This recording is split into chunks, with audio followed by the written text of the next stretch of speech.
Bonjour à tous, bonjour à toutes, bienvenue sur les Sentiers du Réel, je m'appelle Alexis. Il y a, on va dire, un millier de sujets que j'ai envie de présenter, de vous partager. Aujourd'hui, cette émission fait partie d'un des sujets qui me tient à cœur, encore une fois, que j'ai envie de vous partager, de vous présenter. Aujourd'hui, j'accueille naturellement un spécialiste, comme d'habitude, Patrice Bourriche, qui va nous parler d'astrologie. Bonjour Patrice, comment vas-tu? Bonjour Alexis, ça va très bien, merci, j'espère que toi aussi. Eh ben écoute, oui, hein, en ce début d'année 2019, n'est-ce pas? Nous sommes donc là pour les auditeurs, on continue cette année qui commence bien. D'ailleurs, bonne année, d'ailleurs à toi, hein, Oui. puisque À alors toi. merci. Alors voilà, donc aujourd'hui tu vas nous présenter encore une fois un pan, enfin encore une fois, tu vas nous présenter encore une fois par rapport à tous les invités que j'ai déjà reçus, un pan de l'astrologie différente, puisque tu as écrit d'ailleurs un bouquin vers 2003, au début des années 2000. Alors, L'histoire se... il a commencé à être écrit en 2003, il a été publié à partir de 2014. 2014, d'accord, ok. Voilà, Autant pour moi. Donc ça s'appelle L'histoire secrète de l'astrologie, hein, donc de Patrice Bourriche. On y reviendra bien entendu à la fin de cette émission comme d'habitude. Et donc effectivement, toi tu as fait donc tu es, on va dire, presque né dans l'astrologie. Alors justement, comment est-ce que les auditeurs vont directement penser Madame Soleil dans Mirabel Magazine? C'est pas du tout ça que tu vas nous parler aujourd'hui, ou bien au contraire. Euh, est-ce comment cette passion t'est venue tout simplement, Patrice? Alors, au départ, bon, moi j'étais passionné par l'astronomie, hein, j'étais astronome amateur au départ.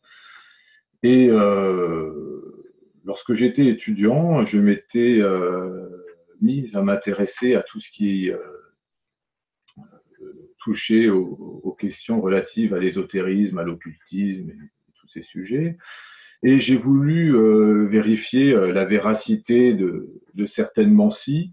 Donc, je me suis lancé le défi d'étudier tous ces différents aspects. Donc, j'avais commencé par la chirologie, donc tout ce qui était associé à la lecture des lignes de la main, pour vérifier sa véracité. Et ensuite, j'ai voulu m'intéresser à la question astrologique, vérifier si tout ce qui se trouvait dit à ce sujet était réel, hein, tangible. Et donc, comme le hasard est bien fait, puisqu'il n'existe pas de hasard, hein, voilà. Donc, je cherchais un ouvrage dans la bibliothèque de mes parents et je suis tombé sur un livre d'astrologie acheté au kilo quelques années plus tôt. Et donc j'ai souhaité, à partir de cet ouvrage, qui comportait même des éphémérides astrologiques, calculer mon horoscope. Et donc au bout de 2 heures, bon, j'avais calculé mon horoscope. Ça c'était en octobre 97.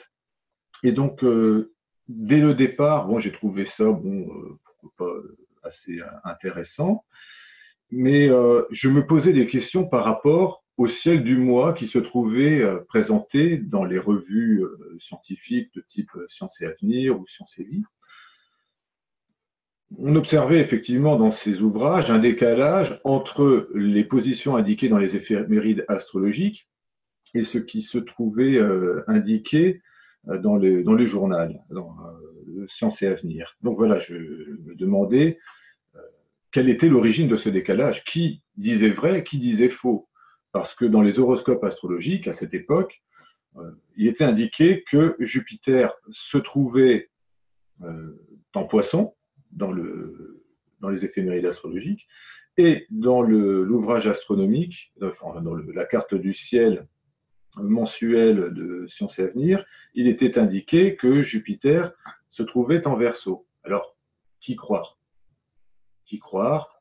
Donc, je me posais vraiment beaucoup de questions, à savoir qui avait raison, pourquoi il était indiqué que Jupiter se trouvait en poisson dans les éphémérides, avec des degrés qui justifiaient, qui confortaient justement le fait que Jupiter se trouvait à cet endroit, et dans l'autre, une image du ciel, une photographie du ciel sur laquelle on voyait Jupiter positionné en Verseau. Là, sans chiffres, sans degrés, etc. Alors, ça m'a travaillé pendant près de 2 ans jusqu'à ce que je trouve la fameuse clé à travers l'ouvrage de Jacques Dorsan, Retour au zodiaque des étoiles. Et j'ai eu de la chance de trouver cette réponse au bout de 2 ans, parce que c'est vrai que c'était assez intriguant de voir, en tant qu'astronome amateur, que les positions observées à l'œil nu ne correspondaient pas à celles indiquées dans les éphémérides astrologiques, alors que théoriquement, les deux s'intéressaient au ciel. Voilà. Et la première finalité de l'astrologie, justement, c'est l'observation céleste. Et là, ça ne correspondait pas. Et donc, il a fallu que j'attende près de 2 ans, donc en octobre 1999, pour enfin avoir la clé de ce décalage. Voilà. Et entre-temps, bon, j'avais constaté pourquoi je continuais à m'intéresser à l'astrologie entre-temps, même si ce décalage avait été constaté. Je m'intéressais encore à l'astrologie en raison des positions, enfin des retours de planètes par rapport à mon ciel natal, donc ce qu'on appelle les transits. Et ces transits avaient un impact sur mon vécu. Donc à partir de là, quand j'ai commencé à voir que des retours de Vénus sur Mars ou de Vénus sur Vénus impactaient ma destinée, j'ai compris que finalement l'astrologie avait un sens. Mais c'était une astrologie de transit, donc de retour planétaire. En revanche, sur tout ce qui concernait les interprétations des personnalités, il y avait un véritable décalage. Lorsque je lisais, par exemple, des ouvrages d'astrologie écrits dans les années 70-80, donc qui étaient dits d'astrologie, alors qu'en réalité, plus tard, j'allais découvrir que ce n'était pas le cas, hein, que c'était autre chose que de l'astrologie, il était indiqué que, par exemple, Louis XIV, le roi Soleil, était né sous le signe de la Vierge. Alors, le roi Soleil dominant, rayonnant, né sous le signe de la Vierge qui était normalement associée à la servitude, à la soumission dans les descriptifs, les caractéristiques astrologiques du signe, vous voyez que ça ne correspondait pas tellement. Il y avait un grand problème à ce niveau-là. Pareil pour d'autres personnalités, par exemple Raymond Barre, hein, j'avais lu dans l'un des horoscopes décrits dans un des ouvrages de pseudo-astrologues, que celui-ci était né sous un trigone de feu. Alors Raymond Barre, né sous un trigone de feu, hein, donc soi-disant bélier, etc., ça ne pouvait pas passer parce que c'était quand même la caricature de la mollesse, dans un certain sens. On le voyait souvent caricaturé dans les Guignols dans ce sens. Moupecho aussi. Souvent, à la fin des journaux télévisés, il y avait un gros plan sur Raymond Barre dormant à l'Assemblée. Enfin, bon, il y avait plein il y avait plein d'incohérences au niveau interprétatif. Pareil pour Michael Jackson, qui aurait été natif de la Vierge, alors que bon, c'était quand même un chanteur explosif. C'était assez étrange. Et donc, quand on n'a pas la réponse par rapport à ce type de décalage, hein, entre ce descriptif et ce que l'on voit dans la réalité, c'est très difficile de donner du crédit à l'astrologie. Et donc, grâce à l'ouvrage de Jacques Dorsan, j'ai eu enfin cette explication qui se trouvait, en fait, plus ou moins cachée par les personnes qui diffusent ce qu'on peut appeler la fausse astrologie. Voilà, et c'est toute la question. C'est pour ça justement que j'ai voulu creuser par la suite cette thématique et j'ai découvert à travers cet ouvrage euh, qu'il existait effectivement des astrologues qui utilisaient le vrai zodiaque, donc qui correspondait aux positions observables à l'œil nu, et ceux qui utilisaient le faux. Donc, il y a des astrologues qui utilisent le vrai zodiaque, et généralement, ce sont des personnes qui sont plus versées dans ce qu'on appelle l'astrologie indienne. Voilà. Donc, ils utilisent le vrai zodiaque. Alors, tout le paradoxe, hein, c'est que les Indiens appellent l'astrologie sidérale l'astrologie gréco-romaine, Ils décrivent en fait l'astrologie dite tropicale, l'astrologie tadjik. Hein, ils l'appellent l'astrologie tadjik.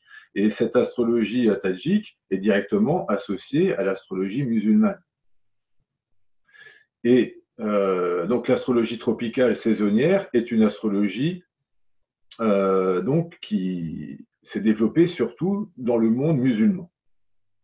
Et c'est celle-ci qui s'est répandue à travers l'Occident et qui s'est imposée.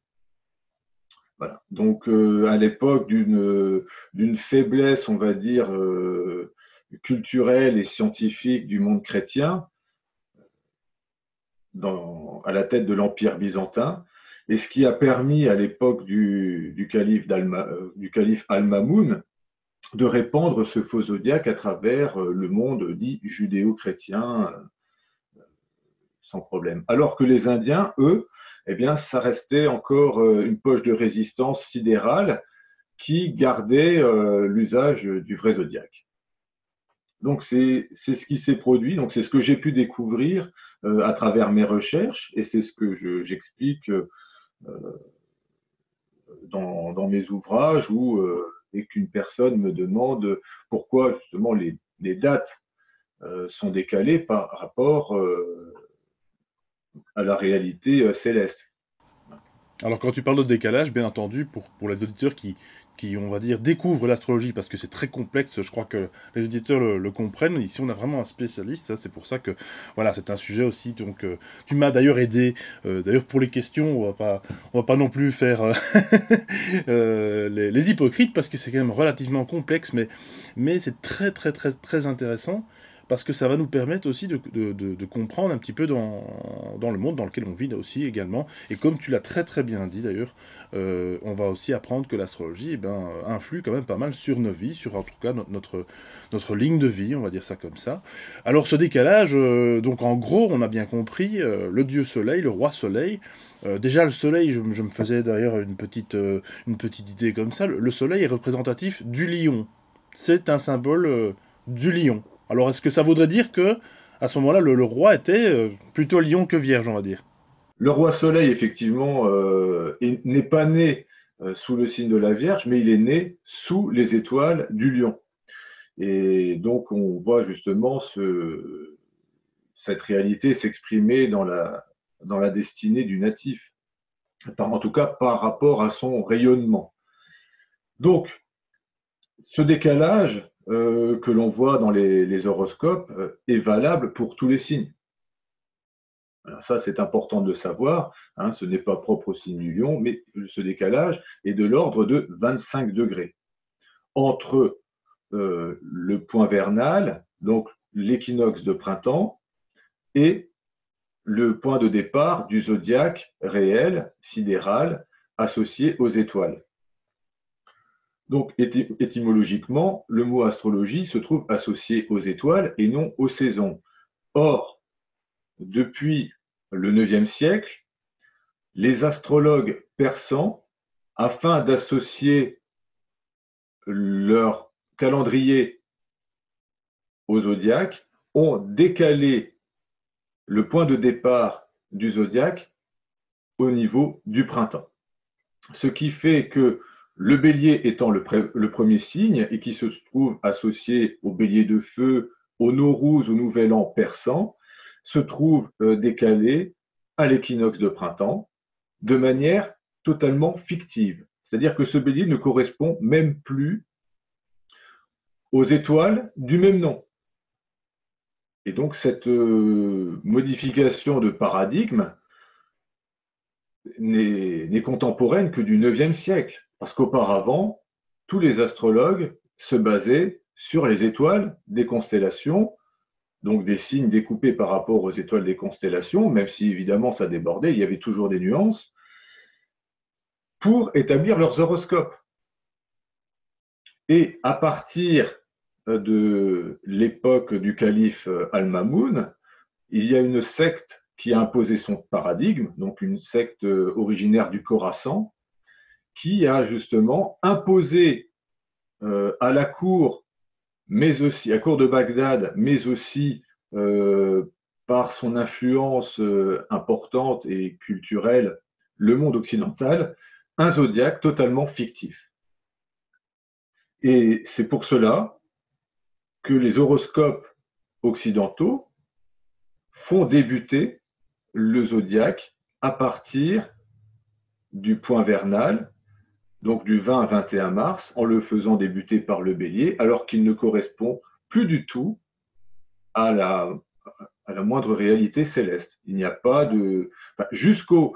il n'y a même pas une petite partie qui se trouve, par exemple, si, il y a une petite partie qui se trouve couverte par une étoile ou deux étoiles associées au bélier. Donc, on va dire qu'il y a à peu près entre 14 et 16% du signe du bélier actuel qui se trouve occupé par des étoiles, les étoiles du bélier. Donc je parle du bélier occidental, hein, saisonnologique. Donc ça fait peu. Et c'est pareil un peu pour tous les signes, c'est-à-dire qu'il y a environ 84 à 86% des signes, enfin des dates, enfin, des signes associés aux dates horoscopiques que l'on retrouve dans les journaux, qui correspondent plus du tout à la réalité céleste. Donc, en gros, les personnes qui nous écoutent, qui sont... alors, c'est ce qu'on disait hors antenne, hein, c'est ce que d'ailleurs un ami m'avait parlé, c'est pour ça que j'étais amené à parler de ce sujet avec toi, parce que bah, tu es un des seuls, en tout cas, que j'entends dire parler de ce fameux décalage, justement.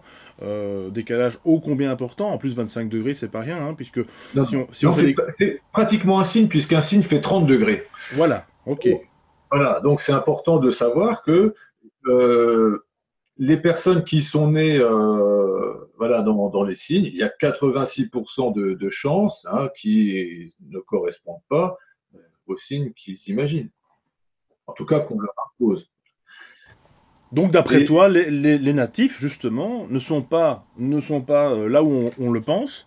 non, non, non, justement, c'est tout le problème. C'est-à-dire qu'il y a un, un décalage aussi bien au niveau céleste qu'au niveau matériel, c'est-à-dire au niveau euh, de l'expression, de l'aura, de la nature humaine.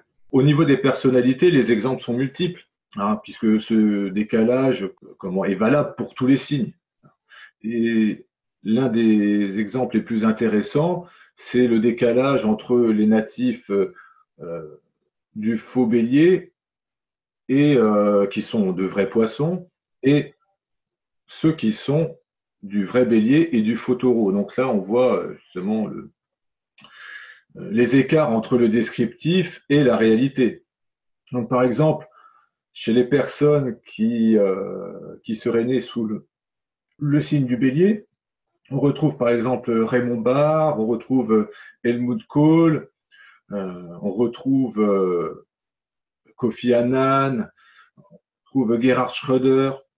Donc, pas mal de personnes quand même qui ont cherché plus à pacifier les choses ou qui n'avaient pas une nature particulièrement fougueuse, qui se retrouvent associés au signe du bélier. Alors que quand on regarde les vrais béliers, ceux qui sont nés euh, entre le 15 avril et le 15 mai, on voit justement des personnalités comme Adolf Hitler, on trouve Lénine, on trouve Saddam Hussein, on trouve Tony Blair, on trouve Harry Truman, qui a quand même fait larguer les bombes sur Hiroshima et Nagasaki, les bombes atomiques.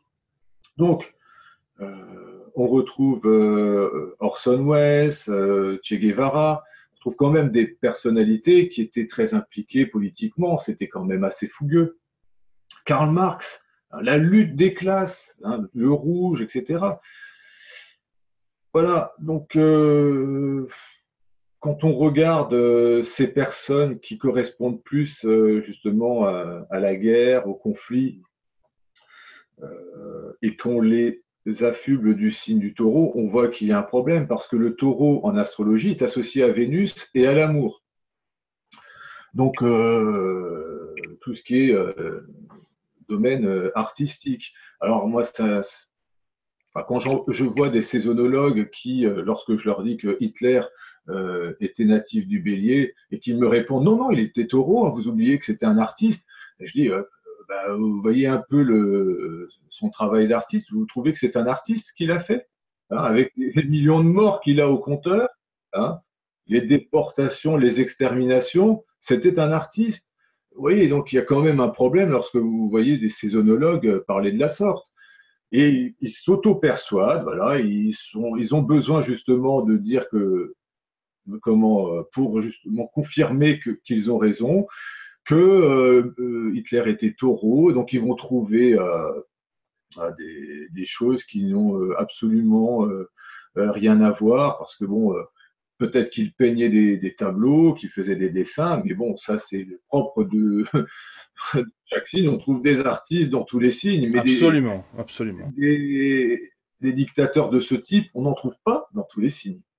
Et c'est tout le problème. C'est tout le problème justement de ces saisonnologues qui cherchent à tout prix à faire coïncider leurs faux signes avec des personnalités qui n'ont absolument pas exprimé ben, par exemple, la martialité, voilà, l'aspect martial de, exalté de ce bélier qui était Hitler, par exemple. Lénine aussi était un vrai bélier. C'est quand même, voilà, c'est la révolution rouge, rouge sang aussi, qui s'est exprimée. Saddam Hussein, pareil, c'est une histoire rythmée par la guerre, par les conflits. Donc, voilà, c'est le bélier aussi. George Bush, par exemple, lui, il est quoi? Alors, George Walker Bush, Le papa, oui, c'est ça. le père, Ou le fils, c'est comme. voilà. Donc, le père, comme le fils, sont nés avec la lune en vierge. Et c'est un aspect que l'on retrouve très souvent euh, chez les néoconservateurs, étrangement. Donc, des personnes qui seraient souvent tournées vers des questions d'avidité, la recherche de l'appât du gain, etc. Et ça, on le retrouve souvent chez les néoconservateurs. Donc, la lune en vierge est associée au ventre, à l'appétence, l'appétit, voilà, l'envie d'avoir, de posséder. Et c'est plutôt sous cet aspect qu'on peut justement juger de ces personnes. Mais sinon, au niveau du rayonnement, on voit bien que George Bush n'avait rien de bélier, par exemple, ni de cancer, parce qu'en fausse astrologie, il serait natif du signe du cancer, puisqu'il est né le 6 juillet. Oui. Et il y a son jumeau astral, presque jumeau astral, qui est né aussi le 6 juillet 1946, comme George Walker Bush, c'est Sylvester Stallone. Sylvester Stallone qui a joué un rôle de mercenaire dans ses films aussi. Voilà. Donc la dimension mercenariale, voilà, tout ce qui se trouve associé à l'argent, à la possession, se trouve exprimé par ce signe. Ce qui est intéressant, c'est que George Walker Bush et Sylvester Stallone sont nés avec le soleil en Gémeaux. Et lorsqu'on les voyait dans les Guignols, ils étaient souvent associés tous les deux. Hein, vous aviez Sylvester Stallone qui était toujours associé avec George Walker Bush, la marionnette, dans tous les sens du terme. Et c'est assez marrant de faire le comparatif. Comme quoi, le rayonnement j'aime l'air, et les deux jumeaux hein, étaient associés, même en marionnette, sur un plateau satirique. Voilà. Voilà. Mais donc. Il faudrait peut-être leur poser la question s'ils avaient un astrologue dans, dans les Non, je ne coulisses. pense Mais pas. je Je ne pense pense pas. Je pas. pense que c'est. Je ne Voilà. pense pas. Surtout, d'autant plus que euh, l'élite financière s'intéresse plus au faux zodiaque qu'au vrai, parce que on en parlera après, hein, parce que le faux zodiaque est associé à des considérations liturgiques, hein, donc des rituels, voilà, qui se trouvent associés au calendrier. Donc, c'est plus le faux zodiaque qui prime par rapport au vrai. D'accord. D'accord. Hein, très très Donc voilà, important. c'était plus de manière instinctive, comme le roi Soleil s'est exprimé en tant que roi Soleil, alors qu'il a toujours cru, en tout cas, on lui avait fait croire jusqu'à un certain âge qu'il était du signe de la Vierge, alors qu'en réalité, il avait exprimé sa nature Solaire. Voilà, solaire associé au signe du lion, et non de la Vierge. Donc les expressions, de toute façon, que vous le souhaitiez ou non, prennent le dessus. Hein. De toute façon, votre aura, regardez, il suffit de voir, par exemple, François Hollande qui serait natif du lion selon les faux horoscopes. Alors qu'en réalité, avec le vrai zodiaque, il est natif du signe du cancer. Absolument, absolument. Et il a vraiment les traits de caractère de quelqu'un C'est flagrant. qui est cancer. Parce que, d'ailleurs, le signe d'eau, c'est vrai qu'il y a quatre éléments. Il y a la terre, l'eau, qu'est-ce que tu dis le feu, pardon, la terre et l'eau et l'air, on y arrivera. Et c'est vrai que les signes d'eau, de ce que je connais en tout cas, hein, de ce que j'ai pu observer durant ma vie, ce sont des gens qui vont être, on va pas dire apathiques, loin de là, mais qui sont quand même beaucoup moins dans l'action, qui observent plus les choses, etc. Enfin, un petit peu comme le signe de la Terre, on va dire ça comme ça. Et voilà, voilà, c'est beaucoup plus discret. Et effectivement, François Hollande, Bah, on il est voit bien loin, par il est loin de rapport à son Sarkozy, par rayonnement. exemple. Il est loin de Sarkozy, par exemple, tu vois. Alors, Sarkozy, il est né sous le signe du Capricorne, donc c'était l'ambition. On trouvait un peu cet aspect aussi chez Bernard Tapie, d'ailleurs, qui avait animé l'émission Ambition, qui est native du Capricorne. Et tout ce qui se trouve associé à la maison 10, le Capricorne. Il avait même chanté Réussir sa vie. Voilà, c'est vraiment le Capricorne. Le Capricorne, voilà.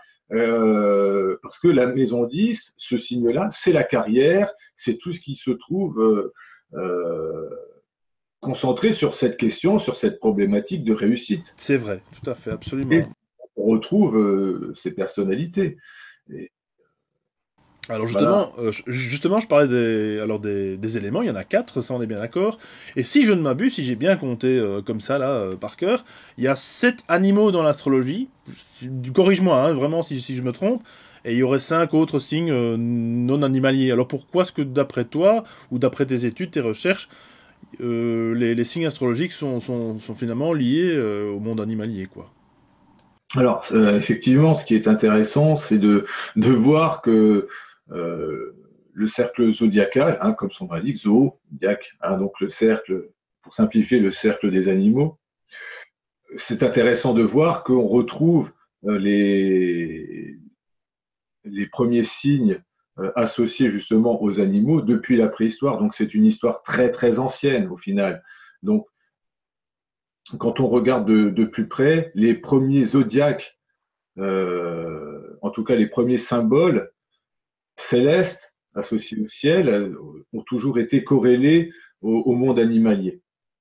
Donc on retrouve par exemple le premier zodiaque de l'histoire, même de la préhistoire, dans la grotte d'Oxocelaya, d'Issuriz Oxocelaya au Pays Basque. Donc, on peut la dater à environ 29 000, 28 000 ans avant notre ère, donc à cheval entre l'Aurignacien et le Gravettien.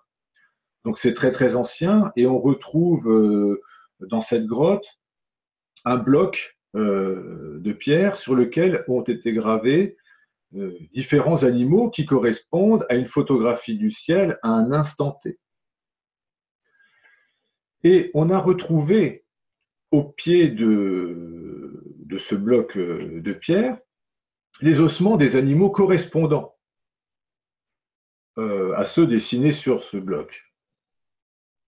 Donc, on peut associer la perpétuation de ces animaux à travers le temps, parant justement la voûte céleste, au rituel sacrificiel de ces mêmes animaux. Donc, lorsque la Lune se trouvait dans tel ou tel signe, eh bien, on sacrifiait tel ou tel animal.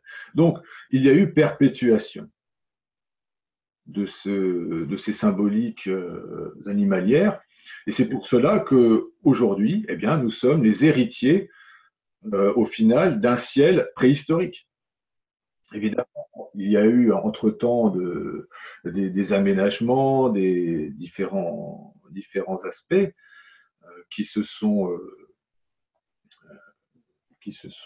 rajoutés au signe, parce qu'il y a aussi du matériel, il y a eu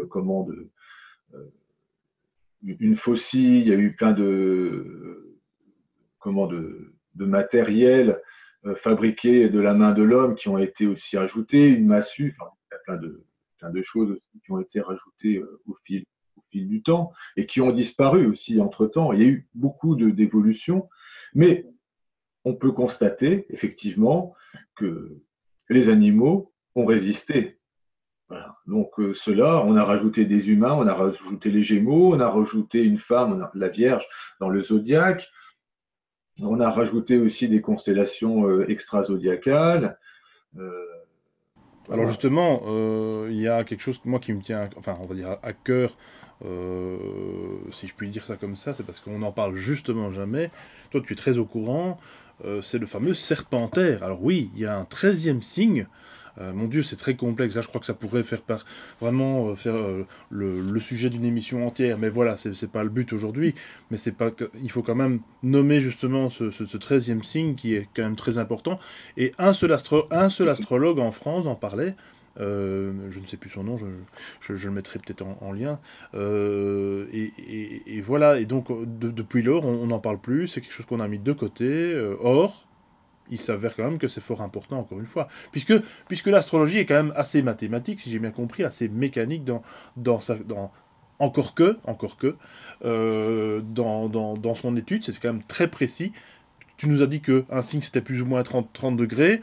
Si en plus de ça il y a un Oui. décalage de 25, voilà, on se comprend que si jamais il y a un décalage, ne fût-ce que même d'un degré, ben, ça fausse tout le reste, quoi. Donc, Ça bah oui, fausse tout le reste. donc le Oui. serpentaire, alors, qui est-il? D'où vient-il? En deux, trois lignes, en deux, trois lignes, parce que bien sûr, ça ferait l'objet d'une émission Oui. entière.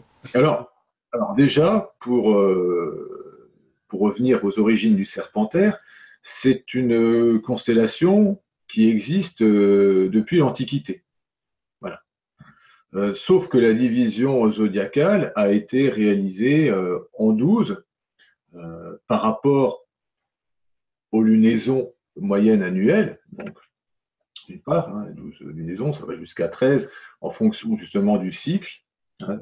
Donc, on rajoute un mois embolismique.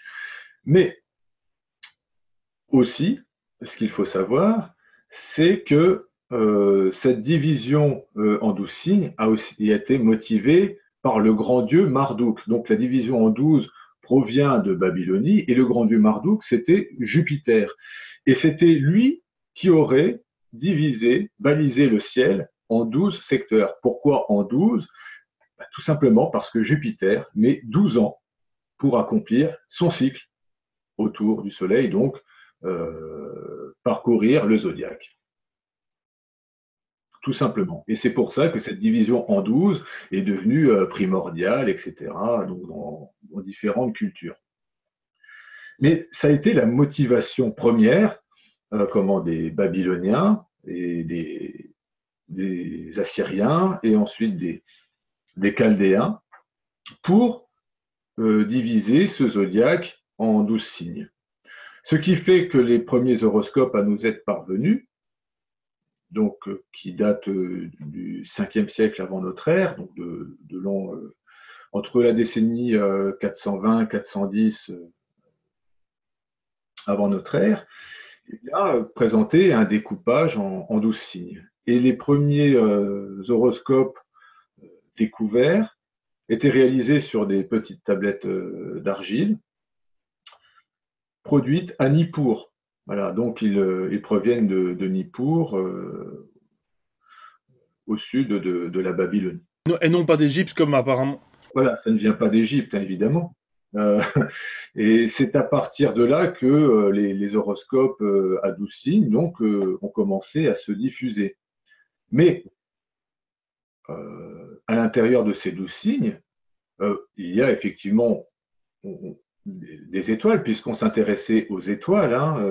D'ailleurs, dans le premier horoscope, dans les détails, on dit que la Lune se trouvait sous les pinces du Scorpion, alors qu'en fait, ces étoiles étaient occupées pour d'autres écoles astrologiques de la région par la Balance. Mais voilà, donc pour plus de précision, on parlait des pinces du Scorpion. Donc cette association aux pinces du Scorpion a été perpétuée par d'autres écoles astrologiques même dans l'Antiquité tardive. Donc, c'est pas finalement, ou plutôt l'Antiquité récente, je veux dire. C'était pas un problème. On savait que c'était un secteur qui se trouvait combiné aux caractéristiques de la balance.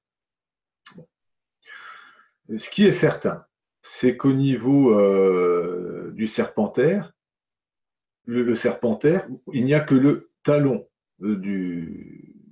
d'Ophiuchus qui intersecte, enfin le mollet et le talon qui intersectent la bande de l'écliptique.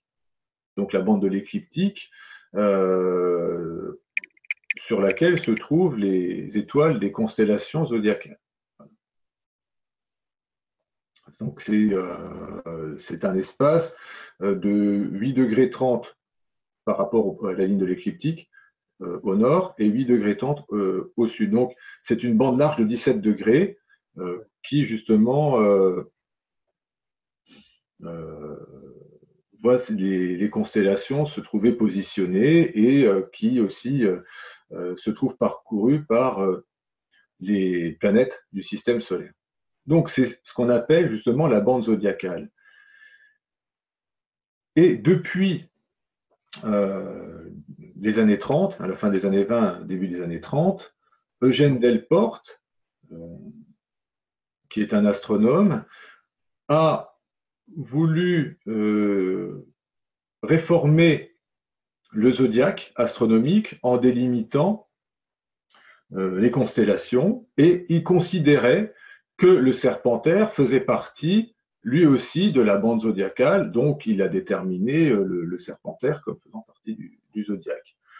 Or, on peut faire la même chose pour une petite partie d'Orion, on peut faire la même chose si l'on souhaitait être tatillon par rapport à la baleine, puisque nous avons, voilà, il y a des étoiles de la baleine qui se trouvent dans la bande zodiacale, qui sont parcourues par la Lune, mais qui ne sont même pas prises en compte par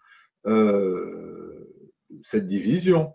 Donc il y a le choix de 13 et il y a le choix du serpent. On se doute bien effectivement qu'il y a quelque chose derrière tout ça. Mais jamais anodin. Parce qu'on aurait pu le faire avec la baleine et dire, voilà, il y a 14 constellations, on aurait pu le faire aussi avec Orion, etc.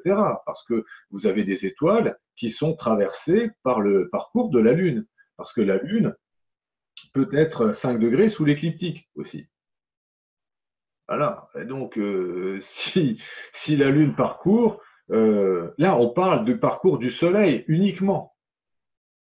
On parle du parcours du Soleil. Alors oui, si on parle uniquement du parcours du Soleil, les délimitations se font à 13. Voilà, seulement. Mais les délimitations ne correspondent pas forcément aussi à la réalité stellaire, parce que c'est juste le parcours du Soleil sur la ligne de l'écliptique. Ça ne prend même pas en considération la bande zodiacale. Donc on ne peut plus parler véritablement de constellations zodiacales.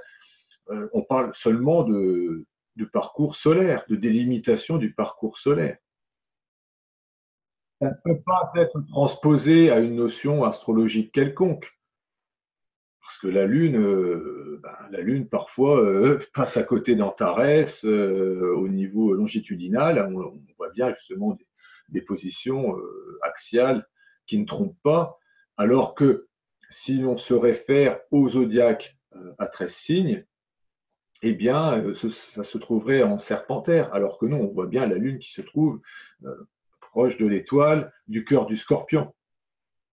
Donc il y a des choses qui ne correspondent pas, et c'est une division intéressante pour se repérer d'un point de vue astronomique, mais qui ne doit pas être prise en considération dans les interprétations. Les 12 secteurs ont été créés effectivement par simplification, par balisage, mais aussi pour des raisons interprétatives. Il y a des nuances qui sont développées pour tel ou tel signe, et quand on regarde le zodiaque d'inégale dimension donc, par rapport à ces signes, au niveau interprétatif, c'est vrai que c'est assez décalé. Donc, le serpentaire peut être utilisé dans l'interprétation, ce n'est pas un problème, puisque l'astrologue qui utilise les étoiles dans ses interprétations peut dire, voilà, votre lune natale se trouvait au niveau des étoiles du serpentaire. Donc là, il y a une influence. Votre lune natale se trouve au niveau des longitudes du corbeau, voilà, etc. On peut les interpréter. C'est ce que faisaient d'ailleurs les Babyloniens. Les Babyloniens interprétaient toujours le ciel par rapport aux étoiles. Alors, l'astrologue utilisant le zodiaque à 13 signes, c'est pas forcément négatif non plus parce qu'il utilise finalement les étoiles. Il ne se base pas sur un ciel totalement décalé. En revanche, celui qui va se dire astrologue et qui utilise un ciel totalement décalé, là, il est totalement dans l'erreur. Tout est faussé. On a 25 degrés de décalage, et là, il y a un problème au niveau interprétatif. Dans le sujet, je pensais aux années bissextiles. Alors, est-ce que ça pose un problème, justement, dans l'astrologie, ça, ou pas du tout? Ça pose un problème surtout pour... non, ça pose pas de problème en réalité, mais ceux qui vont se baser sur l'horoscope des saisons, donc en fait qui est du ressort de la saisonnologie, donc du zodiaque saisonnier, vont soit une année avoir l'équinoxe de printemps le 20 mars ou le 21 mars. Voilà, c'est ce qui va changer. Mais sinon, ça ne change rien au niveau de la mise en place de la carte du ciel. Voilà, pour calculer la date, les positions astrales, ça ne va absolument rien changer. Mais après, au niveau du décalage, ce qui est important de savoir, c'est que les signes saisonniers ne sont valables que pour l'hémisphère nord et pas pour l'hémisphère sud. Ça, c'est important à savoir, en plus. Donc, en plus d'être décalé, de ne pas correspondre aux étoiles du même nom, les signes saisonniers correspondent à un découpage hémisphérique. C'est-à-dire que ce sont les saisons de l'hémisphère nord. Parce que lorsqu'on parle du bélier associé au printemps, etc., le 21 mars, eh bien, celui qui naît à Buenos Aires ou au Cap, eh bien, le 21 mars, il n'est pas né sous le printemps, sous le soleil du printemps. Il est né sous le soleil de l'automne. Donc, il devrait se voir attribuer, avec le faux zodiaque, le signe de la balance et non le signe du bélier. Mais lorsqu'on regarde les horoscopes qui sont publiés au Brésil, en Argentine, en Australie ou en Afrique du Sud, on constate qu'ils ne décalent pas ce signe. Pour eux, s'ils naissent le 21 mars, ils sont béliers. Eh oui, ça, ils ne décalent pas l'horoscope. Hein. Voilà, ils vont utiliser les signes de l'hémisphère nord. Et d'ailleurs, quand vous allez voir des pseudo-astrologues qui vont calculer les thèmes astrologiques de personnes nées dans l'hémisphère sud, ils ne vont pas inverser le zodiaque et l'adapter à la réalité de l'hémisphère sud. Ils vont calculer leur horoscope comme s'ils étaient nés dans l'hémisphère nord avec les signes décalés. Voilà.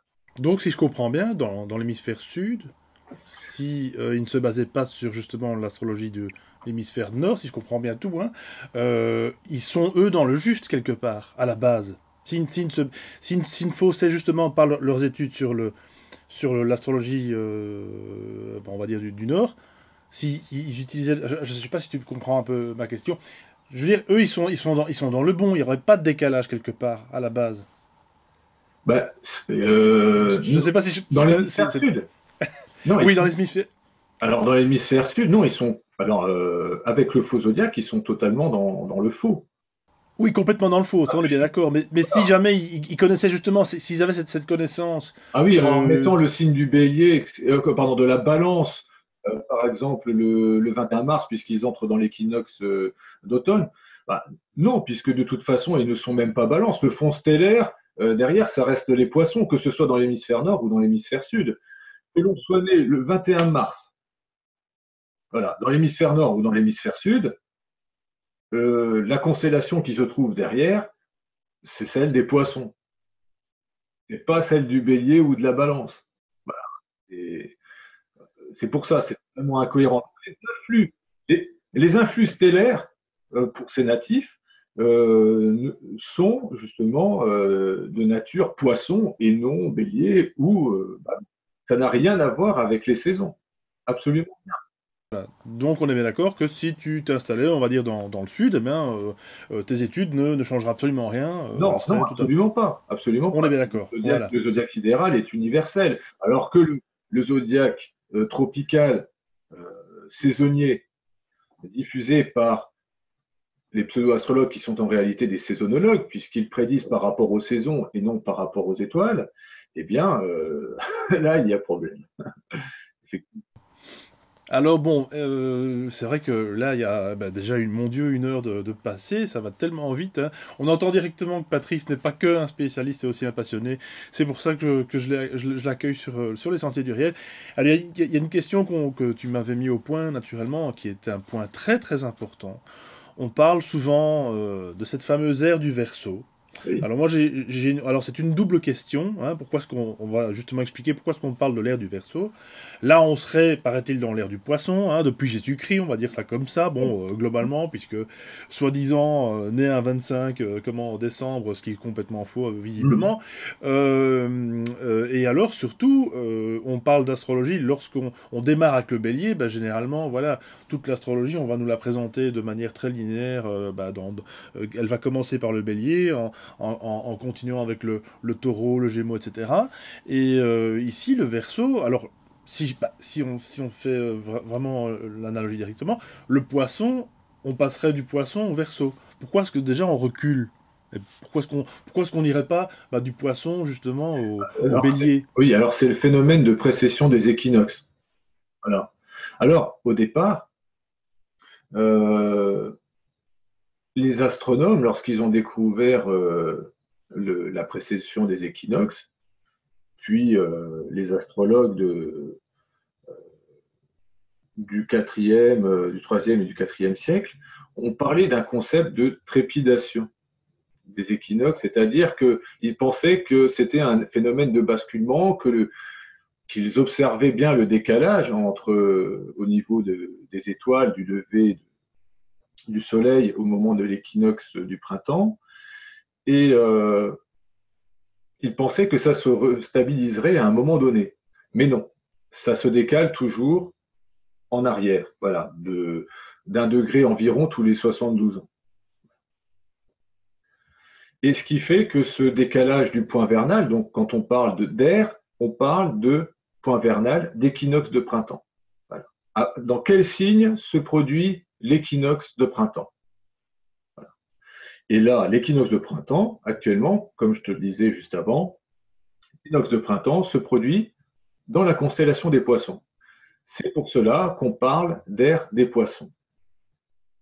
Voilà. Donc, entre 400 et 500 ans avant Jésus-Christ, on était à la frontière voilà, de l'ère du bélier et des poissons par l'étoile Alricha, etc. Bon, c'est une étoile qui se trouve au niveau de la patte du bélier et qui se trouve raccordée par la corde des poissons, ce qui permettait de faire une transition par rapport aux deux signes. Et ce décalage donc par rapport à la précession des équinoxes se fait de manière continue et dans environ 3 siècles et demi, 4 siècles, nous assisterons au lever du soleil au moment de l'équinoxe de printemps au niveau des dernières étoiles du Verseau, puisqu'il faut savoir évidemment qu'on est, voilà, on part de la fin du signe pour arriver à son début. Donc on sera en transition avec les dernières étoiles des Poissons et les premières du Verseau. Et les dernières, pardon, les premières étoiles des Poissons, excuse-moi, et les dernières du Verseau, pour justement déterminer ce que l'on appellera à cette époque le début de l'ère du Verseau. Alors, c'est un concept intéressant, on parle de nouvelle ère universelle. Bon, c'est un concept qui est assez développé depuis le 19e siècle par tous les courants ésotériques qui voient une nouvelle ère poindre son. Oui, bon. Alors on n'a jamais été aussi ancré dans l'ère des Poissons, en tout cas dans l'hémisphère nord, hein, donc avec tout ce fanatisme religieux, cette volonté d'accomplir l'Apocalypse, tout cette dimension obscurantiste qui se trouve plus associée aux ténèbres plutôt qu'à la lumière, soi-disant véhiculée par le signe du Verseau. Voilà, donc on vit actuellement un décalage. On vit actuellement un décalage qui n'a rien à voir avec l'ère du Verseau. Et donc, cette ère du Verseau ne débutera que vers la fin du 4e siècle, hein, en gros. Hein, On a le temps.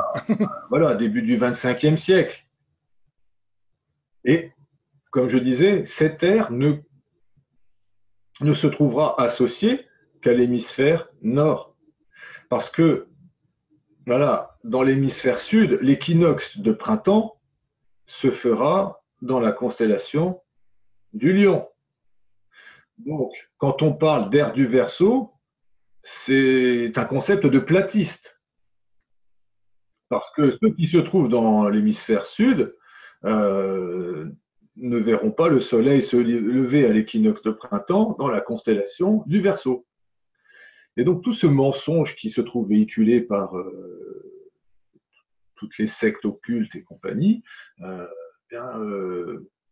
fait son chemin à travers différentes pseudo-révélations sur le calendrier Maya, etc. On sait que tout est manipulé derrière afin d'imposer ce que la secte aux commandes du monde souhaite le plus possible, c'est-à-dire le nouvel ordre mondial. Voilà. Donc ça, c'est pour légitimer comment, voilà, donc on essaye d'imposer l'avènement de l'ère du Verseau en disant voilà, c'est une nouvelle ère transhumaniste, tout ce que l'on veut, pour justement imposer leur nouveau paradigme, alors qu'en réalité, nous sommes dans l'ère des Poissons, si l'on se fixe sur, en tout cas pour l'hémisphère nord, et dans l'ère de la Vierge, dans l'hémisphère sud, puisque l'équinoxe de printemps, par opposition, ne se produit pas dans les Poissons, dans l'hémisphère sud, mais au niveau de la constellation de la Vierge. Incroyable, incroyable précision. Dans les explications, Patrice, je suis bouche bée, je suis tout à l'écoute et tout oui. Alors on va tout doucement arriver, bien sûr, à la fin de cette vidéo. J'ai pas vraiment envie que ça se termine, mais voilà, il faut bien que les choses se terminent. Mais cela dit, il y a encore 2-3 sujets, peut-être que j'aurais envie de te poser comme question. Et justement, alors on est dans cette année 2019. Alors, bon, tu as parlé justement du nouvel ordre mondial, c'est un sujet effectivement qu'on évoque de temps à autre sur la chaîne également. Alors oui, on sait très bien que tout ce qui se passe en ce moment, d'après toi, est-ce que tous ces événements, j'ai pas envie de dire gilet jaune parce que j'ai pas envie de faire spécialement de la pub, je m'excuse, hein, dans le fond, je suis pour le mouvement. Mais dans la forme, je suis pas du tout pour. Enfin voilà, bon, c'est un grand débat. C'est pas du tout le sujet aujourd'hui. Mais est-ce que tous ces événements, le 11 septembre et compagnie, sont associés justement, entre autres, hein, il n'y a pas que le 11 septembre, mais cela dit, le 11 septembre a fait quand même, disons, a ouvert une brèche, on va dire. Hein. Bon, ça c'est un autre sujet aussi. Dans notre calendrier, dans notre ligne du temps, moi j'ai envie de dire, même si le temps est une illusion. Est-ce que tu penses que justement tous ces événements, quels qu'ils soient, sont raccrochés justement à l'astrologie? Est-ce qu'il y a un lien étroit par rapport à ça? Est-ce que tu penses que certaines choses sont faites selon un calendrier, on va dire stellaire? Voilà.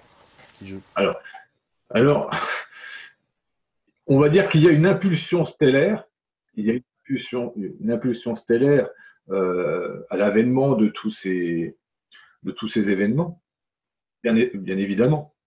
En revanche, il y a une détermination saisonnière.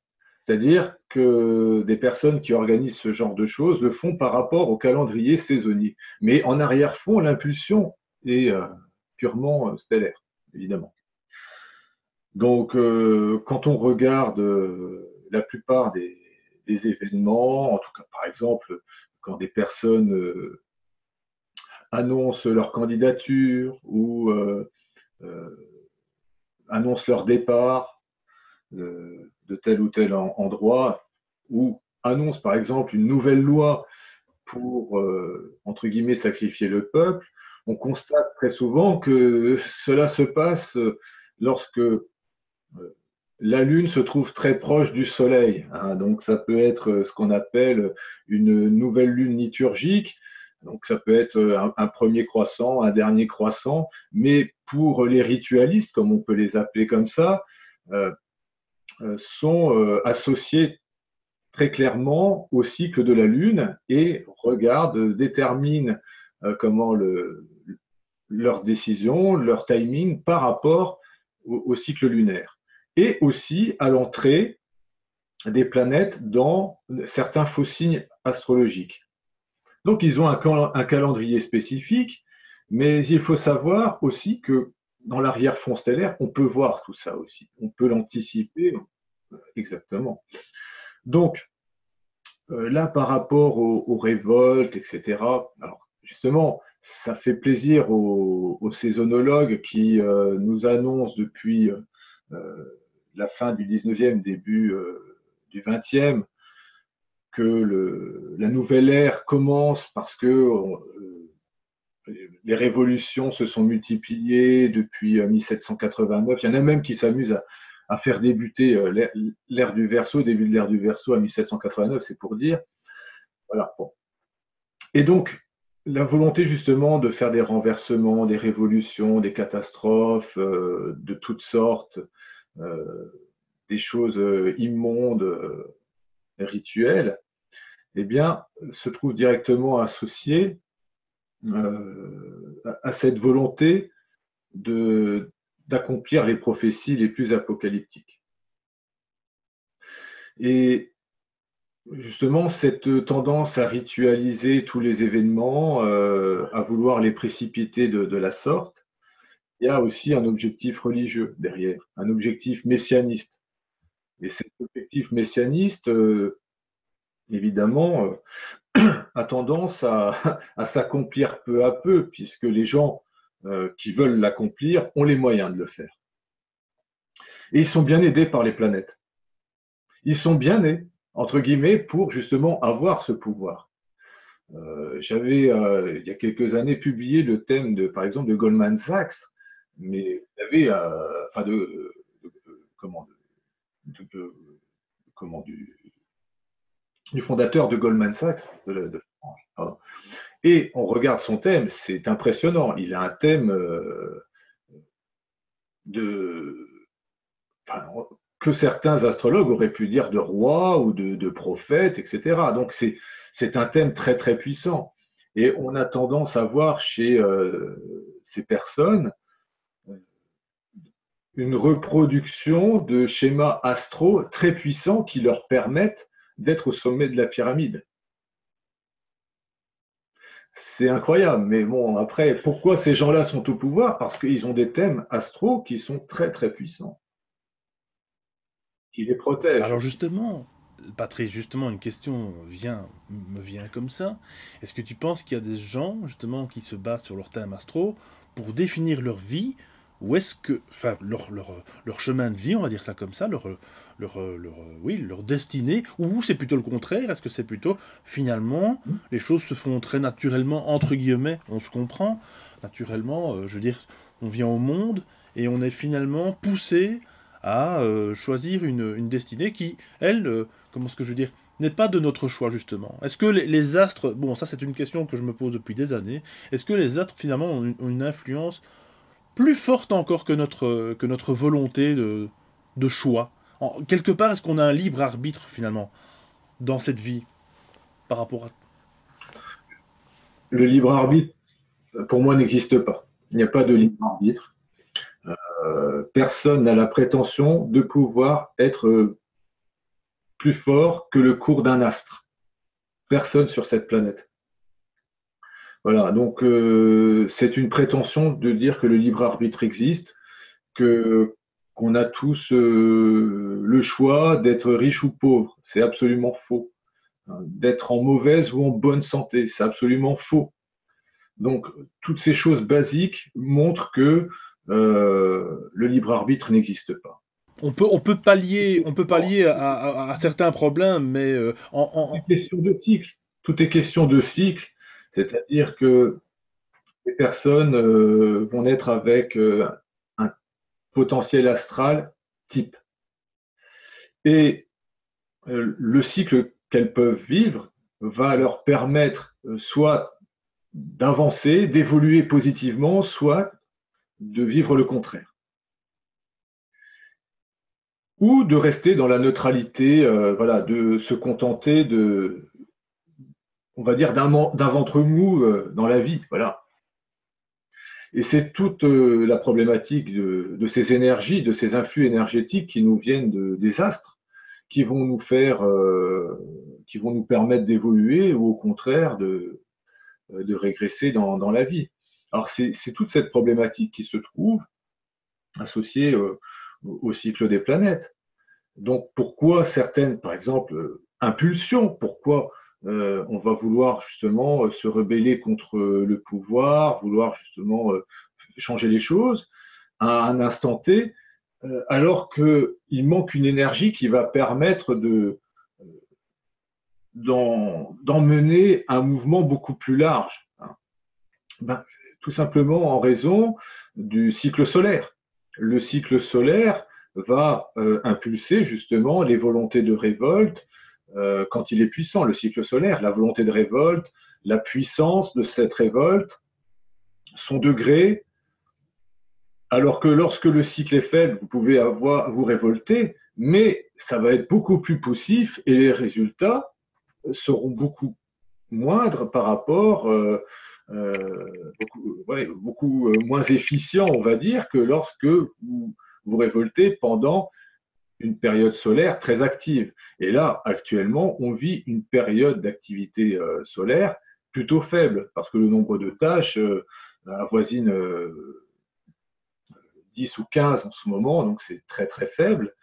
Et donc cet endormissement solaire, on a l'impression qu'il est exploité par le pouvoir pour inciter les gens à faire des révoltes durant une des faiblesses de tâches solaires, pour les épuiser plus facilement et pour ne pas les contenter, alors qu'avant, les révoltes avaient tendance à être mises en œuvre lorsque les tâches solaires, lorsque le cycle solaire était beaucoup plus actif.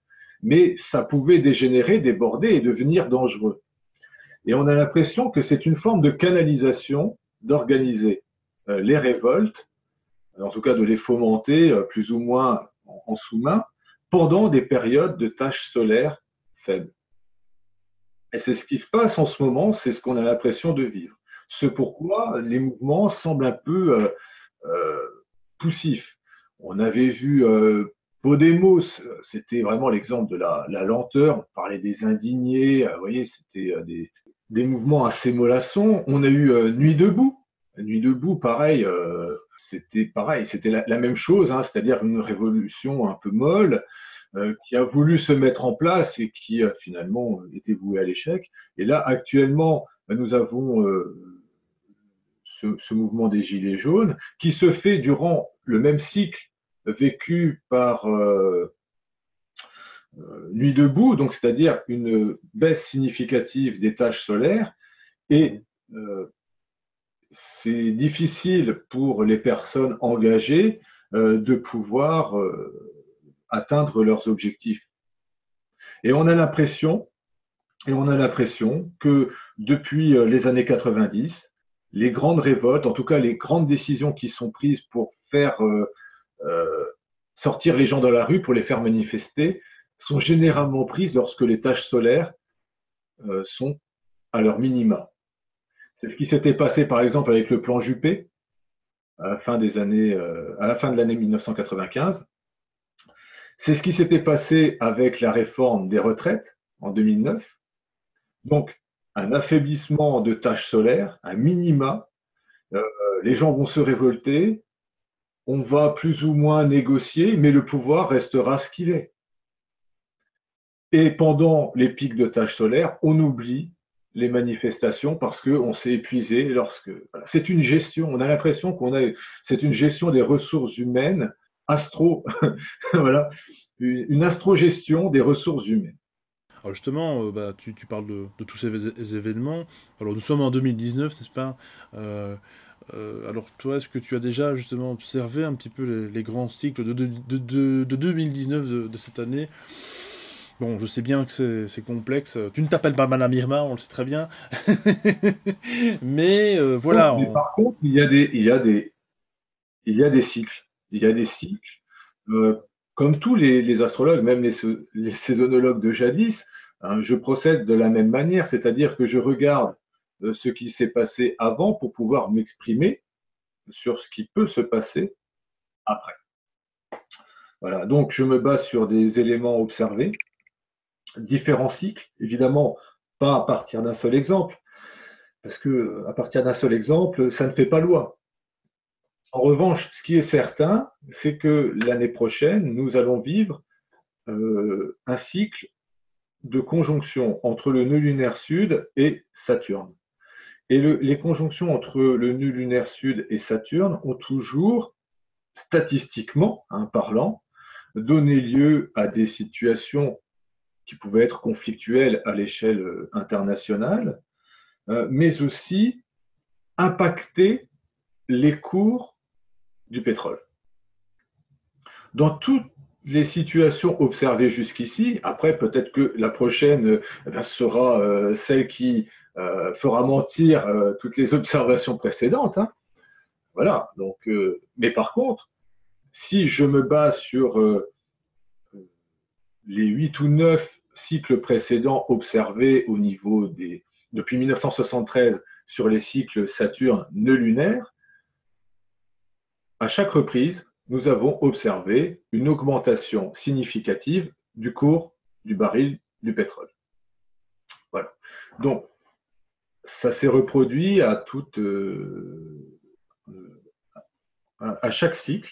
Donc, sur les 9 cycles, on a retrouvé ce même phénomène. Là, nous allons vivre également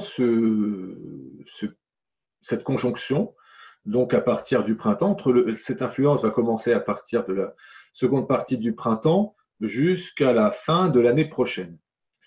Alors, évidemment, tout ce qui concerne les finances, tout ce qui concerne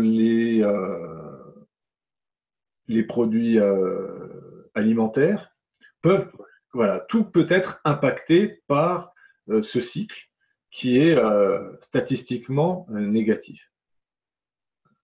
Donc, si je prends des exemples aussi observés sans impacter le cours du pétrole, nous avions eu, par exemple, une conjonction entre Saturne et le nœud lunaire sud au début de la Seconde Guerre mondiale.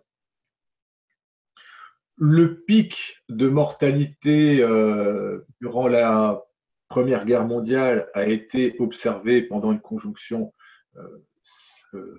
nœud sud Saturne également. Donc, ça a un impact réel. Hein. Voilà. Donc, il n'y a jamais de hasard. Donc, généralement, ces conjonctions ne sont pas bonnes pour l'humanité. Il faut toujours faire attention. Ça peut impacter l'humanité à travers différents aspects. Ça peut être sanitaire, ça peut être économique.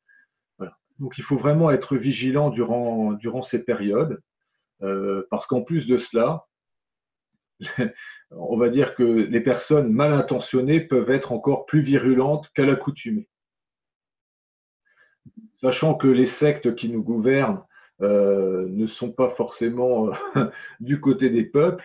Il faut vraiment regarder ces cycles de très très près. Voilà. Donc ouais. Ça peut prendre de multiples formes. Hein. Ça, voilà, donc, C'est parce qu'on parle beaucoup pour l'instant de... Enfin, quand je dis beaucoup, pas tant que ça finalement, mais j'entends ci et là en tout cas dire qu'il va de nouveau y avoir un krach boursier. Alors naturellement, on a vu en 2009 ce krach boursier qui, je vais pas dire a chamboulé... Si, ça a chamboulé bien sûr certaines personnes, ça a été certaines... Voilà, mais par ça... voilà, on sait très bien que, enfin moi c'est moi qui le dis, ces cracks boursiers sont programmés, en tout cas, ce sont des faux cracks oui. boursiers, on est bien d'accord, en tout cas. Alors est-ce que Moi, justement... j'appelle cela. Non, mais justement, moi, j'appelle cela les cycles, les grands cycles de hold-up bankstérien. Bien joué. Et les grands cycles de hold-up bankstérien se font généralement lorsque Jupiter se trouve au niveau des étoiles du Sagittaire, dans le vrai ciel. Dans le vrai ciel. Et c'est ce qui va se produire à la seconde partie de l'année 2019 et en 2020. Donc, il est fort possible que sous prétexte d'un pseudo-crack, etc., on amplifie le vidage des caisses, évidemment, des États. Tout ça, évidemment, pour euh, des projections messianistes que l'on connaît. Exactement, Patrice, exactement. Écoute, on arrive donc tout doucement, bah sûrement, à la fin de cette émission. J'ai vraiment pas envie de te lâcher parce que je crois que j'aurais mille et une questions encore à te poser. Alors naturellement, Tu peux, si tu le oui, souhaites. ben oui, mais en même temps, voilà, c'est très complexe comme sujet. C'est vrai que voilà, moi je m'y intéresse, on va dire, avec le peu de connaissances que j'ai, mais je m'y intéresse depuis quelques années. Voilà, je m'intéresse bah, notamment, voilà, un petit peu. Alors moi, c'est plutôt le côté, on va dire, pas sociologique, psychologique, machin, par rapport à l'astrologie, mais voilà, je m'amuse par exemple, voilà, les auditeurs le savent pas, parfois à deviner telle ou telle personne, deviner son signe, deviner son, en tout cas l'élément dans lequel il est, etc. C'est très gai parce que finalement, c'est un exercice qui, au fur et à mesure qu'on s'y prête, eh bien, qui fonctionne. Enfin, je veux dire, c'est assez comique, voilà. Il y a des, mais bon, c'est pas tout à fait le sujet aujourd'hui. C'est vrai que ici, c'est beaucoup plus, voilà, plus global et en même temps très très très précis sur ce qu'est justement cette fausse astrologie, encore une fois, cette astrologie qui nous a été imposée quelque part.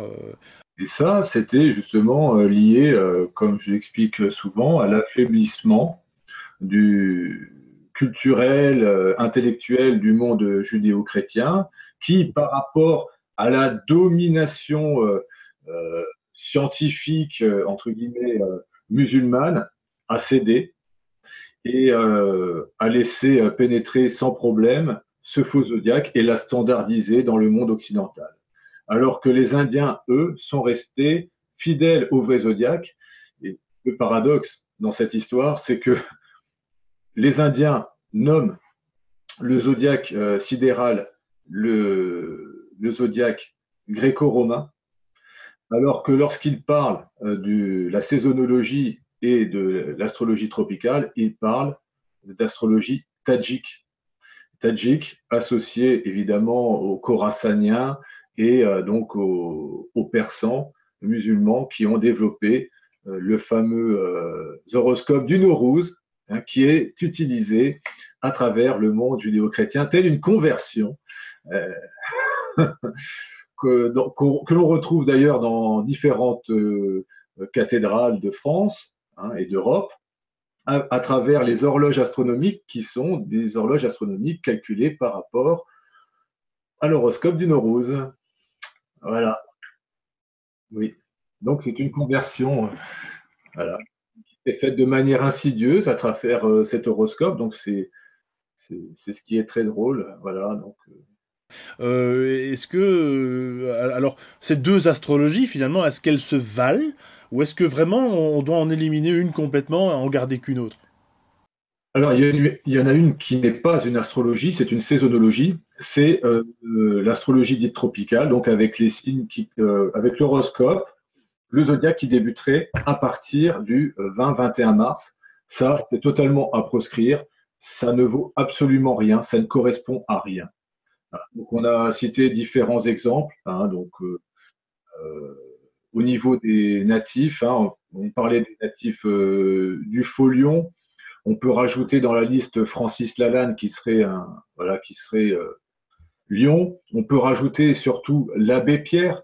L'abbé Pierre, on le connaît pour sa volonté de faste, etc. Hein.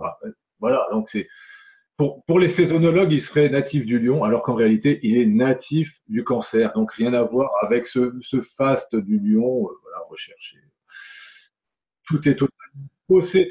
On peut prendre toutes les personnalités, voilà, et voir ce décalage. Voilà, voir que cette astrologie, qui n'en est pas une, ne vaut absolument rien. Voilà, donc le zodiaque tropical ne vaut rien. Parce qu'il ne correspond à aucune réalité stellaire. Et que les premiers horoscopes de l'histoire ont été calculés à partir du zodiaque sidéral. Et que toutes les natures des signes qui ont été décrites par rapport justement au ciel l'ont été faites à partir des étoiles et non à partir des saisons. Tout est un fait, toute l'astrologie, justement, est basée en réalité sur l'interprétation stellaire et non sur l'interprétation saisonnière. Ça n'a absolument rien à voir. Donc, ces horoscopes saisonniers sont totalement à proscrire. Ils ne correspondent à aucune personnalité et tout est absolument faux. D'ailleurs, à ce titre, ce serait intéressant de demander à ceux qui consultent les saisonnologues de leur montrer, de leur nommer telle ou telle étoile pour voir s'ils seraient capables de le faire. Ils n'en seraient pas capables. Donc, ils se disent astrologues et donc intéressés, entre guillemets, par les étoiles. Tiens, que me disent les étoiles en ce moment? Mais ils seraient incapables de vous dire où se trouve la Lune en regardant le ciel à l'œil nu. Ça veut dire quelles sont les étoiles qui se trouvent de part et d'autre de la Lune. Non, ils en seraient incapables de regarder telle ou telle planète. À quel endroit se trouve cette planète? Attends, il faut que je regarde mes éphémérides. Mais non, les éphémérides en plus sont fausses et en plus, euh, ils ne seraient pas capables de déterminer telle ou telle étoile. Donc, la véritable astrologie nécessite aussi une bonne connaissance des étoiles. Parce que justement, tu ne l'as pas précisé, je crois, au début, mais c'est depuis tes environ 12-13 ans que tu t'intéresses à l'astronomie, justement. Tu as déjà plongé, disons, dans des bouquins par rapport à ça. Et donc, effectivement, l'astronomie et l'astrologie sont intimement liés. Et voilà, on peut absolument pas dissocier ces deux. Là, à partir de là, effectivement, on voit directement les influences astrales. Même quelqu'un qui est bien entraîné à observer le ciel peut ressentir des énergies en regardant le ciel. Voilà, donc il y a un lien. Et de toute façon, les premiers astrologues se sont toujours basés sur les étoiles au niveau des interprétations. Hein. Ils ont dessiné telle ou telle chose par rapport à un fait saisonnier. C'est par rapport à une influence. Tout a son sens. Tout a son sens. Et on a gardé tel ou tel aspect dans le ciel parce que justement, elle permettait de rester en cohérence avec l'interprétation. Le bélier pour la tête, le taureau pour la face, la gorge, etc. Les gémeaux pour les bras, les épaules, le cancer, donc pour la cage thoracique, hein, les côtes. Voilà, Le, ça, le poisson pour les pieds, si je ne m'abuse. voilà les poissons pour les pieds, et ainsi de suite. Voilà, donc tout a son sens. Hein. Le dard du scorpion, évidemment, bon, et la flèche du sagittaire, entre les deux, la semence de la voie lactée. Voilà. Non, mais c'est exactement ça. C'est exactement ça. Et quand on voit le décalage, cette semence de la Voie lactée se trouve aujourd'hui dans le faux Capricorne. Voilà, donc à la fin du vrai Sagittaire, à la fin du faux Sagittaire, au début du vrai, et au début du faux Capricorne avec le décalage. Donc, non, c'est totalement à proscrire. Et même si des personnes veulent s'intéresser à l'astrologie sidérale à travers les 13 signes, pourquoi pas? De toute façon, hein, ça reste quand même le vrai ciel.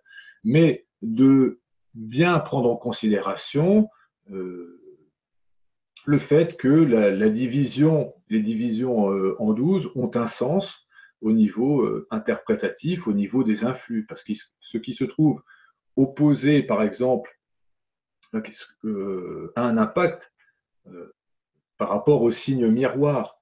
Donc, lorsque vous avez un signe qui est étalé de plusieurs degrés, au-delà des 30 degrés, eh bien, il faut prendre en considération son opposé par rapport à l'influence. Donc, ça peut jouer dans l'interprétation. Donc, c'est à nuancer. Mais toute personne qui utilise le vrai zodiaque, évidemment, aura des résultats beaucoup plus efficients que s'il utilise un zodiaque fictif, saisonnier, correspondant aux saisons de l'hémisphère nord. Merci, grand merci Patrick, Voilà, ça, grand merci pour tes explications, vraiment. Ça peut paraître complexe comme ça, mais quand on s'y intéresse, finalement, quand on écoute un petit peu ce que Patrice a dit, nous partage, et bien finalement, il y a des cohérences, il y a vraiment des choses vraiment logiques qui arrivent au cerveau, qui arrivent voilà, dans tout ce qu'on peut, disons, observer. Alors tu as justement, on en parlait au début de l'émission, écrit un bouquin, alors qui est sorti en 2014, je m'excuse pour la fausse information, l'histoire secrète de l'astrologie, alors qui est pour l'instant, comme tu me le disais hors antenne, disons, indisponible, on va dire, hein, qui n'est plus en stock, on va dire, officiellement en tout cas, et donc tu vas bientôt, enfin en tout cas tu es en train de le compléter.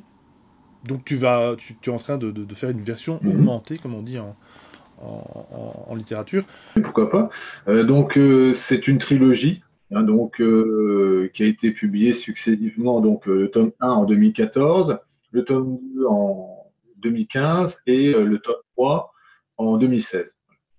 Donc, il y a une autre édition qui a été publiée ensuite en 2017, donc revue. Voilà. Donc, c'est celle-ci qui est aujourd'hui épuisée et donc qui fera l'objet euh, d'une édition, une nouvelle édition remaniée et augmentée. Voilà. Donc, elle reprend donc cette trilogie reprend l'histoire de l'astrologie depuis les origines, donc depuis la préhistoire jusqu'à nos jours, son utilisation pardon par les élites, ou par les horoscopistes pardon à travers le monde, et qui permet ensuite évidemment de se faire une idée par rapport à l'avènement de ce décalage. Parce que cet ouvrage, justement, par rapport à ce qui a été proposé jusqu'ici en France, a pour originalité d'apporter des données chiffrées. Donc des horoscopes, des exemples d'horoscopes, en montrant le décalage entre le vrai et le faux zodiaque, puisque certains historiens prétendaient par exemple que les horoscopes avaient tous été créés à partir de l'Égypte antique, ou qu'ils se basaient depuis toujours sur le zodiaque tropical, alors ce qui n'était pas le cas. Et par l'intermédiaire de cette trilogie, les personnes pourront comprendre et saisir qu'il n'en était rien, que les astrologues jusqu'au IXe siècle s'appuyaient sur le zodiaque sidéral. Donc les décalages sont calculés à l'appui et tout le monde peut vérifier cette réalité.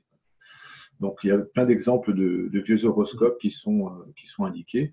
Alors c'est un champ d'études qui est très développé dans le monde anglo-saxon, essentiellement par les Américains, donc Otto Neuschbauer, David Pingré, etc. Donc tous ces grands historiens des mathématiques ont travaillé sur ces questions, sur ces problématiques. Mais en France, ce champ d'études était totalement vide, en tout cas dans le monde francophone. Il n'y avait pas cette question du calcul des vieux horoscopes proposés dans les ouvrages afin justement de voir quelle était l'ampleur du décalage par rapport à la réalité céleste dans les horoscopes utilisés, en tout cas développés jusqu'au IXe siècle. Et donc c'est à partir du IXe siècle, effectivement, que on peut prendre conscience que un nouveau paradigme apparaît. Donc c'est lorsqu'on justement le pouvoir est pris par les Khorassaniens sous Al-Mamoun, et ces Khorassaniens vont imposer ce zodiaque tropical, ce fameux décalage entre le zodiaque sidéral et le zodiaque dit fictif, et qui va s'amplifier au fil du temps, parce qu'à cette époque, il n'était que de 8 degrés, aujourd'hui il est de 25 degrés, et dans 3 à 4 siècles, il sera de 30 degrés. Donc, si on continue à perpétuer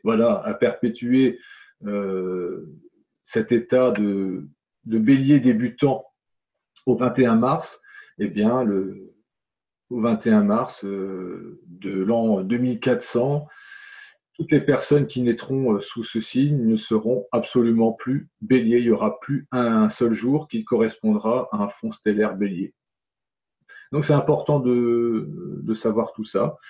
Et tout est développé donc à partir de la préhistoire, l'Antiquité dans cette trilogie a une place importante, la vérité sur les degrés d'exaltation en astrologie, les décans, quand sont-ils apparus, pour quelles raisons, qui les développait.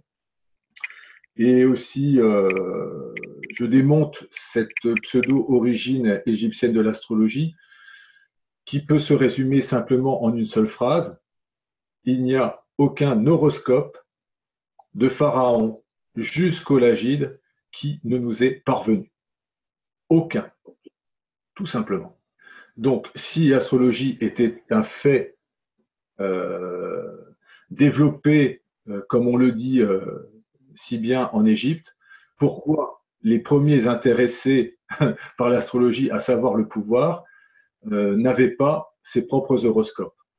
Voilà, tout simplement. C'est un fait chaldéo-babylonien, et aussi du fait de la déportation des astrologues de Syrie romaine à Rome, un fait romain qui s'est ensuite répandu en Égypte avec des astrologues chaldéens qui étaient tout simplement égyptianisants et qui ont souhaité égyptianiser l'origine de l'astrologie, car l'étiquette chaldéenne était l'étiquette chaldéenne, pardon, était très mal vue, très mal appréciée par le pouvoir romain. Alors Patrice, merci beaucoup pour cette précision, encore une fois, encore très complète, on l'a compris. Alors comment est-ce qu'on peut te contacter? J'ai cru entendre dire que tu justement donnais des cours, des formations, c'est ça?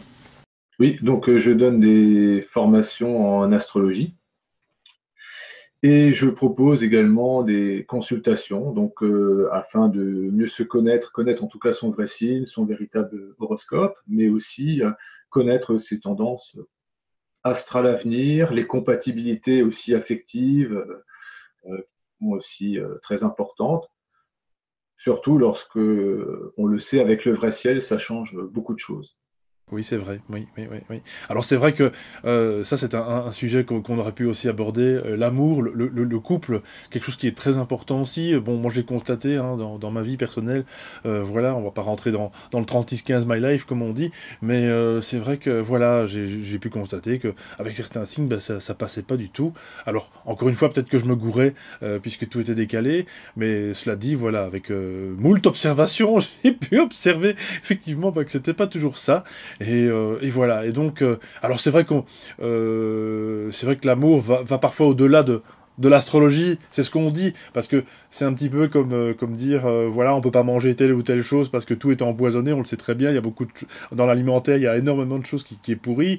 Mais l'astrologie, voilà, je pense que ça doit être un outil de compréhension, disons, qui peut aider justement à la compréhension soit des problèmes, ou alors soit des points en commun qu'on a avec son conjoint. Ça doit pas être forcément non plus un calvaire dans le sens que oh mon Dieu, je me suis marié, je sais pas, avec un Scorpion, un Sagittaire ou peu importe. Et surtout que généralement, c'est par rapport à des faux signes, donc. Voilà, en plus. Donc voilà. Non, je pense que dans 99,9% des cas, des personnes qui, justement, en Occident, se basent par rapport à ça, utilisent les faux horoscopes, donc en pensant trouver la bonne personne. Il y a des catastrophes qui ont été faites, en fait. Voilà. Problème, et ceci explique peut-être également cette manque de compatibilité, ces explosions de des divorces. En tout cas, si ça peut permettre à comprendre ce qui se passe justement dans un couple, c'est très utile. Donc tu disais que tu faisais aussi également l'affectif, tu avais d'autres aspects également, Patrice, dans les formations, Alors ça c'est oui dans les formations. Donc on étudie d'ailleurs. Je fais étudier l'histoire de l'astrologie. Donc c'est important d'avoir un socle par rapport à toutes ces problématiques, parce que une personne à qui on va proposer un cours d'astrologie et qui va être formée pour ensuite diffuser son savoir à son tour, doit avoir des arguments. Parce que les personnes qu'il va nécessairement rencontrer connaîtront que le faux zodiaque et pas le vrai. Et s'il n'a pas d'argument pour lui expliquer pour leur expliquer que le zodiaque, ils connaissent, est le faux, et que celui qui est le vrai, justement, est utilisé par une certaine élite, il faut quand même avoir un minimum d'arguments pour pouvoir expliquer tout ça, avoir un socle de connaissances assez solide et des arguments permettant d'expliquer que ce que vous utilisez, ce que vous lisez dans les journaux est totalement faux. Il existe une astrologie réelle qui n'est pas diffusée, qui est censurée. Et l'objectif, c'est de pouvoir vous permettre d'y accéder. Voilà, tout simplement. Alors Patrice, comment justement est-ce qu'on peut te contacter? Est-ce que tu as justement un site, un Facebook? Comment ça se passe? Alors, on peut me consulter sur le site, en tout cas me contacter à partir du site astro-consulting.com. Voilà, donc, ou à l'adresse mail aussi, vraizodiac en un seul morceau, @gmail.com. Donc merci Patrice, encore une fois pour ces informations. Je mettrai tout ça en lien, bien entendu, comme d'habitude. Donc on se tient au courant, naturellement, pour la sortie et la réédition de ton livre également. On aura peut-être l'occasion de se rencontrer à nouveau, pourquoi pas, pour une prochaine émission, pourquoi pas me parler, encore une fois, d'une autre facette de l'astrologie, parce que, voilà, on a bien compris que Patrice était un passionné, un spécialiste, mais aussi un passionné. Je crois que c'était important, les deux vont de pair. Les deux vont de pair, je sais plus quoi dire, là, je suis vraiment troublé avec toutes ces informations. Moi qui pensais justement avoir une bonne approche de l'astrologie, voilà que j'apprends grâce à toi, et c'était pas un hasard, c'était via d'ailleurs un post sur Facebook, quelqu'un qui a partagé. C'est comme ça que je t'ai connu, et puis j'ai vu que tu donnais de temps en temps des conférences également, sur demande, et voilà. Donc en tout cas, grand merci pour ces précisions. Vraiment, on peut parler de précision. J'espère que ça va inciter les auditeurs en tout cas à s'intéresser à cette autre astrologie, c'est la vraie astrologie pour le coup, hein, qui elle est beaucoup plus ancienne qu'on ne le pense, voilà, puisqu'elle remonte d'ailleurs à la préhistoire. En tout cas, un grand merci à toi Patrice, et j'espère à tout bientôt. Merci, à bientôt. Alors, chers auditeurs, comme d'habitude, je vous laisse un petit peu digérer cette émission avant de nous retrouver la semaine prochaine pour une toute nouvelle émission, un nouveau sujet. Et d'ici là, portez-vous bien, abonnez-vous, partagez, commentez. J'ai aussi une page Tipeee si vous voulez soutenir les Santé du Réel. Et à tout bientôt. Ciao, ciao, au revoir.